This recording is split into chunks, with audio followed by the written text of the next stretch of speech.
1993, Somalia. A nation torn apart. The government has collapsed. Warlords rule the streets and civilians starve. Food convoys sent by the UN never reach the people. Armed militias steal everything. Among them, one name strikes fear above all. General Muhammad Farah Aidid. To stop him, America sends in its most elite warriors. Their mission, capture Aidid's top men. A quick raid, 30 minutes in, 30 minutes out.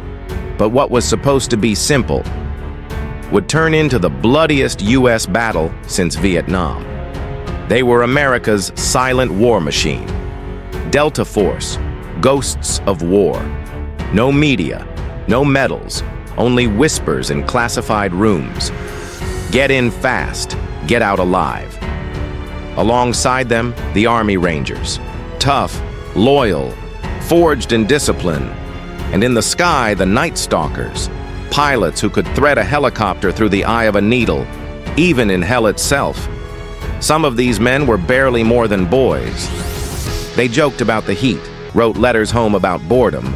But in war, lessons come fast, sometimes in 5 seconds. Sometimes through the barrel of an RPG, Matt Eversmann had just been promoted. He wasn't the toughest, not the most seasoned. But he cared. And in combat, that can make the difference between leading or breaking. The base felt calm that morning. Chess games, boot polishing, handwritten letters. Then the call came. Aidid's top men spotted downtown. Objective, capture. Timeline, 30 minutes. The soldiers geared up, magazines slammed into rifles, boots tied with shaking hands. Some cracked jokes, others stayed silent, fighting back the fear. Then the sirens wailed. Helicopter rotors roared to life. This was it. Some were boarding for a quick mission, some for the last time. Blackhawks thundered into the sky. Ground convoys rolled out, but the city was already awake. Somali teenagers raced through alleys, spreading the word. Black smoke rose above rooftops. The signal. The Americans are coming. Delta landed first. Surgical, precise. Rangers fast roped down into chaos. Then gunfire ripped through the streets. The militias were waiting. Hundreds of them. Firing wild. But everywhere. The streets became a war zone. Dust, debris, shouts and screams. Then disaster struck. Private Todd Blackburn slipped from a rope, slamming onto the pavement. Motionless. Medics scrambled, dragging him into cover. He needed evacuation. But in a city like this, saving one man could cost a dozen. An evac vehicle roared down the street, bullets clanging against its armor. The convoy pushed forward, guns blazing. And then, a flash in the sky, an RPG streaked upward, striking a black hawk. The helicopter spun out of control, slamming into Mogadishu. A fireball lit the streets. Super 61 was down. The mission had changed. No longer capture. Now it was survival. All units, proceed to the crash site. Evacuate the crew. Hold. Position. Simple words. Impossible task. To reach the downed bird, soldiers had to punch through block after block, each alley spitting fire. The militia knew every street, every shadow. At the crash site, the surviving crew fought alone, surrounded, outnumbered, every. Second was borrowed time.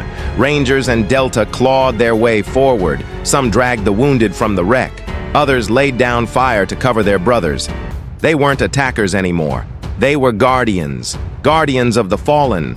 But the nightmare wasn't over. Another explosion. Another scream in the radio. Super 64 hit. Pilot Mike Durant fought the controls, but it was hopeless. The Blackhawk spun violently, crashing deep inside the city, too far from help. Durant, injured and alone, braced for the inevitable. From above, 2 Delta snipers, Randy Shughart and Gary Gordon, saw it all. They knew reinforcements couldn't reach him in time. And so, they volunteered. 2 men, against hundreds. They fast-roped into the crash site. Durant could barely move, but they built a wall of lead around him. Bullets tore through the air. Shughart, went down first. Gordon fought on, nearly out of ammo, but he never abandoned his post. He fell last. They died so that one man could live. Durant was captured, beaten, dragged through the streets, but he survived because two men refused to run. Night fell. The city burned. Soldiers huddled behind rubble, surrounded by endless gunfire. Hour after hour, they held the line. 15 hours of chaos. No food, no water, only grit and gunpowder. Finally, as dawn broke, reinforcements arrived. UN forces, Pakistani armor, Malaysian convoys. Together they carved a path out of Mogadishu. But the road out was 5 kilometers of hell. Many soldiers walked, bloodied, exhausted, each step echoing with loss.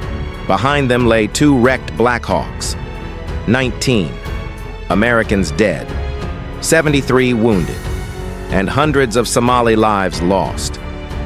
What began as a 30-minute mission ended as an 18-hour nightmare. Mike Durant was released after 11 days in captivity. The rest carried scars that never healed, some on their bodies, many in their minds. Months later, U.S. troops pulled out of Somalia. The battle changed American policy forever. But through the chaos, one truth remained: how they held the line, how they fought for each other, and how one by one they refused to run.